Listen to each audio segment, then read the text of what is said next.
ओम नमः शिवाय।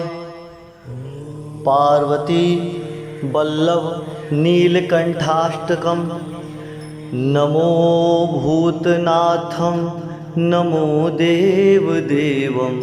नमः कालकालम नमो देव्यतेजम। नमः कामभस्मं नमः शान्तशीलं।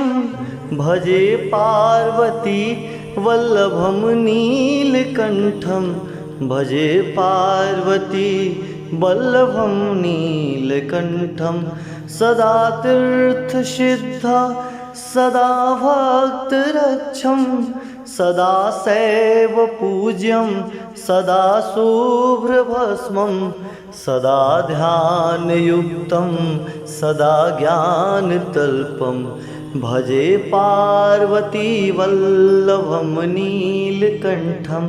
भजे पार्वती वल्लभं नीलकंठं। श्मशाने शयानं महास्थानवासं। शरीरं गजानं सदा चर्मवेष्टं। पिशाचं निशोचं पशूनां प्रतिष्ठं। भजे पार्वती वल्लभं नीलकंठं। भजे पार्वती वल्लभं नीलकंठं। फणिनागकण्ठे भुजङ्गनेकं। फणिनागकण्ठे भुजङ्गाङ्गनेकं। गले रुद्रमालं महावीरशूरं। कटिं व्याघ्रचर्म चिताभस्मलेपं। भजे पार्वती वल्लभं नीलकंठं। भजे पार्वती वल्लभं नीलकंठं। शिरशुद्धगंगा शिवा वामभागं। शिरशुद्धगंगा शिवा वामभागं। बृहद्विकेश सदा मातृनेत्रं। फणिनागकर्ण सदा भालचन्द्रं। फणिनागकर्ण सदा बालचन्द्रं। भजे पार्वती वल्लभं नीलकंठं। भजे पार्वती वल्लभं नीलकंठं। करे शूलधारं महाकष्टनाशं। करे शूलधारं महाकष्टनाशं। सुरेशं वरेशं महेशं जनेशं। धनेष्टुर्ततेशं ध्वजेशं गिरीशं। धनेचारुईशं ध्वजेशं गिरीशं। भजे पार्वती वल्लभं नीलकंठं। भजे पार्वती वल्लभं नीलकंठं। उदानं सुदासं सुकैलासवासं। उदासं सुदासं सुकैलासवासं। धरानिर्धरं संस्थितं हार्दिदेवं। अजाहेमकल्पं द्रुपं कल्पसेव्यम्। अजाहेमकल्प द्रुमं कल्पसेवं। भजे पार्वती वल्लभं नीलकंठं। भजे पार्वती वल्लभं नीलकंठं। मुनीनां वरेण्यं गुणरूपवर्णं। मुनीनां वरेण्यं गुणरूपवर्णं। द्विजानं पठन्तं शिवं वेदशास्त्रम्। अहो दीनवत्सं कृपालं शिवं हि। अहो दीनवत्सं कृपालं शिवं हि। भजे पार्वती वल्लभं नीलकंठं। भजे पार्वती वल्लभं नीलकण्ठं सदा भावनाथं सदा सेव्यमानं सदा भावनाथं सदा सेव्यमानं सदा भक्तिदेवं सदा पूज्यमानं मया तीर्थवासं सदा सेव्यमेकं मया तीर्थवासं सदा सेव्यमेकं भजे पार्वतीवल्लभं नीलकण्ठं भजे पार्वतीवल्लभं नीलकण्ठं भजे पार्वतीवल्लभं नीलकण्ठम् इति पार्वतीवल्लभं नीलकण्ठाष्टकं सम्पूर्णं शुभमस्तु। ॐ नमः शिवाय। पार्वती वल्लभ नीलकण्ठाष्टकं नमो भूतनाथं नमो देवदेवं नमः कालकालं नमो दिव्यतेजं नमः कामभस्मं नमः शान्तशीलं भजे पार्वती वल्लभं नीलकण्ठं भजे पार्वती वल्लभं नीलकण्ठं सदा तीर्थसिद्ध सदा भक्तरक्षं सदा शैवपूज्यं सदा शुभ्रभस्मं सदा ध्यानयुक्तं सदा ज्ञानतल्पं भजे पार्वती वल्लभं नीलकण्ठं भजे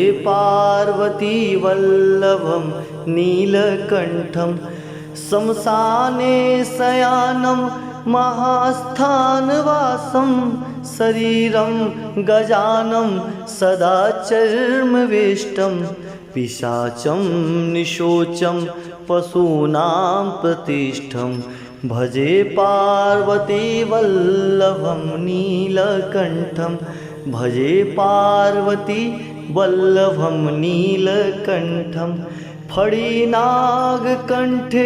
भुजङ्गनेकं फणिनागकण्ठे भुजङ्गाङ्गनेकं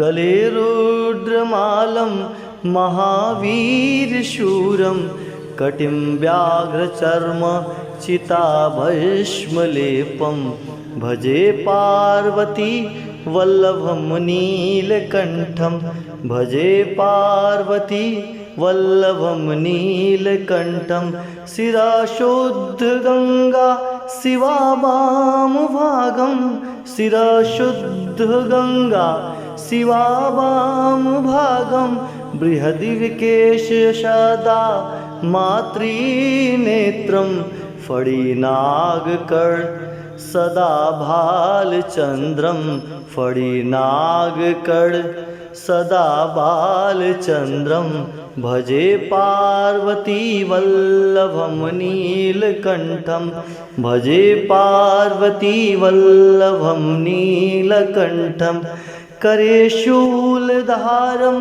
महाकष्टनाशं करे शूलधारं महाकष्टनाशं सुरेशं वरेशं महेशं जनेशं धनेष्टुर्ततेशं ध्वजेशं गिरीशं धनेचारुईशं ध्वजेशं गिरीशं भजे पार्वती वल्लभं नीलकण्ठं भजे पार्वती वल्लभं नीलकण्ठं उदानं सुदासं सुकैलासवासं उदासं सुदासं सुकैलासवासं धरानिर्धरं संसितं हार्दिदेवं हजाहेमकल्पं द्रुपं कल्पसेव्यं अजाहेमकल्प द्रुमं कल्पसेवं भजे पार्वती वल्लभं नीलकण्ठं भजे पार्वती वल्लभं नीलकण्ठं मुनीनां वरेणं गुणरूपवर्णं मुनीनामरेयं गुणं रूपवर्णं द्विजानं पठन्तं शिवं वेदशास्त्रम् अहो दीनवत्सं कृपालं शिवं हि अहो दीनवत्सं कृपालं शिवं हि भजे पार्वतीवल्लभं नीलकण्ठं भजे पार्वतीवल्लभं नीलकण्ठं सदा भावनाथं सदा सेव्यमानं सदा भावनाथं सदा सेव्यमानं सदा भक्तिदेवं सदा पूज्यमानं मया तीर्थवासं सदा सेव्यमेकं मया तीर्थवासं सदा सेव्यमेकं भजे पार्वतीवल्लभं नीलकण्ठं भजे पार्वतीवल्लभं नीलकण्ठं भजे पार्वतीवल्लभं नीलकण्ठम् इति पार्वतीवल्लभं नीलकण्ठाष्टकं सम्पूर्णं शुभमस्तु। ॐ नमः शिवाय। पार्वती वल्लभ नीलकण्ठाष्टकं नमो भूतनाथं नमो देवदेवं नमः कालकालं नमो देव्यतेजं नमः कामभस्मं नमः शान्तशीलं भजे पार्वती वल्लभं नीलकण्ठं भजे पार्वती वल्लभं नीलकण्ठं सदा तीर्थसिद्धा सदा भक्तरक्षं सदा शैव पूज्यं सदा शुभ्रभस्मं सदा ध्यानयुक्तं सदा ज्ञानतल्पं भजे पार्वतीवल्लभं नीलकण्ठं भजे पार्वतीवल्लभं नीलकण्ठं श्मशाने शयानं महास्थानवासं शरीरं गजानं सदा चर्मवेष्टं पिशाचं निशोचं पशूनां प्रतिष्ठं भजे पार्वतीवल्लभं नीलकण्ठं भजे पार्वतीवल्लभं नीलकण्ठं फणिनागकण्ठे भुजङ्गनेकं फणिनागकण्ठे भुजङ्गाङ्गनेकं गले रुद्रमालं महावीरशूरं कटिं व्याघ्रचर्म चिताभस्मलेपं भजे पार्वती वल्लभं नीलकण्ठं भजे पार्वती वल्लभं नीलकण्ठं शिरशुद्धगङ्गा शिवा वामभागं शिरशुद्धगङ्गा शिवा वामभागं बृहद्विकेश सदा मातृनेत्रं फणिनागकर्ण सदा भालचन्द्रं फणिनागकर्ण सदा बालचन्द्रं भजे पार्वतीवल्लभं नीलकण्ठं भजे पार्वतीवल्लभं नीलकण्ठं करे शूलधारं महाकष्टनाशं करे शूलधारं महाकष्टनाशं सुरेशं वरेशं महेशं जनेशं धनेष्टुर्ततेशं ध्वजेशं गिरीशं धनेचारुईशं ध्वजेशं गिरीशं भजे पार्वतीवल्लभं नीलकण्ठं भजे पार्वतीवल्लभं नीलकण्ठम् उदानं सुदासं सुकैलासवासं उदासं सुदासं सुकैलासवासं धरानिर्धरं संसितं हार्दिदेवं अजाहेमकल्पं द्रुपं कल्पसेव्यम् अजाहेमकल्पद्रुमं कल्पसेवं भजे पार्वतीवल्लभं नीलकण्ठं भजे पार्वतीवल्लभं नीलकण्ठं मुनीनां वरेणं गुणरूपवर्णं मुनीनां वरेयं गुणरूपवर्णं द्विजानं पठन्तं शिवं वेदशास्त्रम् अहो दीनवत्सं कृपालं शिवं हि अहो दीनवत्सं कृपालं शिवं हि भजे पार्वतीवल्लभं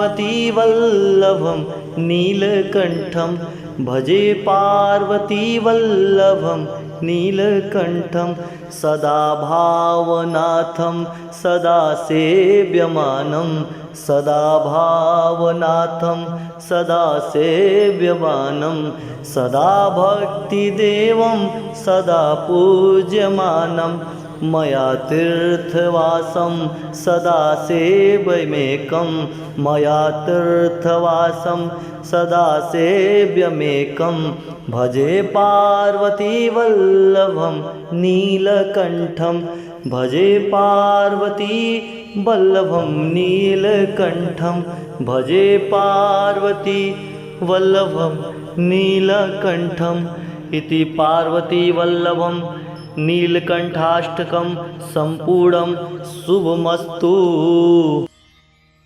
ॐ नमः शिवाय।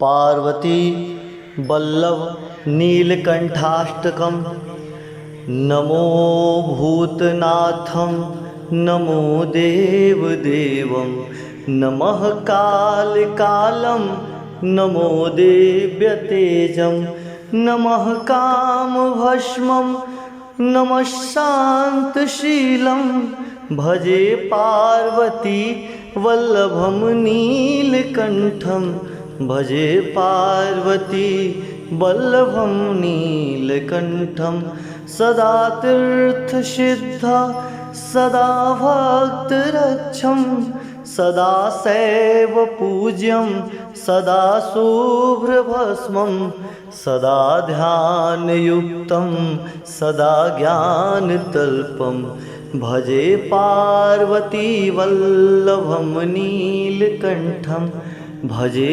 पार्वतीवल्लभं नीलकण्ठं श्मशाने शयानं महास्थानवासं शरीरं गजानं सदा चर्मवेष्टं पिशाचं निशोचं पशूनां प्रतिष्ठं भजे पार्वतीवल्लभं नीलकण्ठं भजे पार्वतीवल्लभं नीलकण्ठं फणिनागकण्ठे भुजङ्गनेकं फणिनागकण्ठे भुजङ्गाङ्गनेकं गले रुद्रमालं महावीरशूरं कटिं व्याघ्रचर्म चिताभस्मलेपं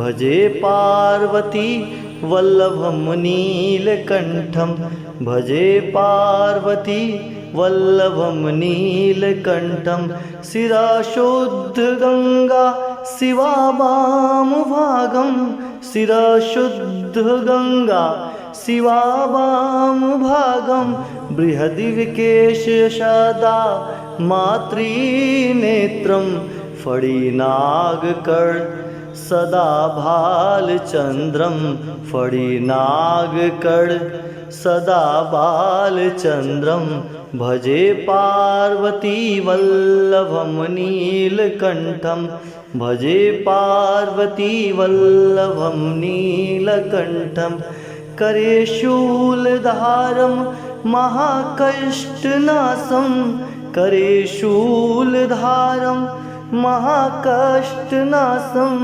सुरेशं वरेशं महेशं जनेशं धनस्तुर्ततेशं ध्वजेशं गिरीशं धनेचारुईशं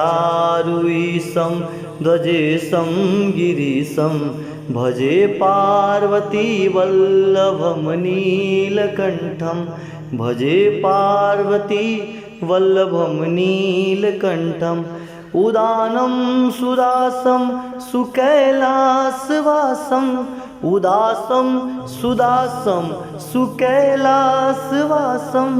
धरानिर्धरं संसितं हार्दिदेवं अजाहेमकल्पं द्रुपं कल्पसेव्यम् अजाहेमकल्पद्रुमं कल्पसेवं भजे पार्वतीवल्लभं नीलकण्ठं भजे पार्वतीवल्लभं नीलकण्ठं मुनीनां वरेण्यं गुणरूपवर्णं मुनीनां वरेण्यं गुणरूपवर्णं द्विजानं पठन्तं शिवं वेदशास्त्रम् अहो दीनवत्सं कृपालं शिवं हि अहो दीनवत्सं कृपालं शिवं हि भजे पार्वतीवल्लभं नीलकण्ठं भजे पार्वतीवल्लभं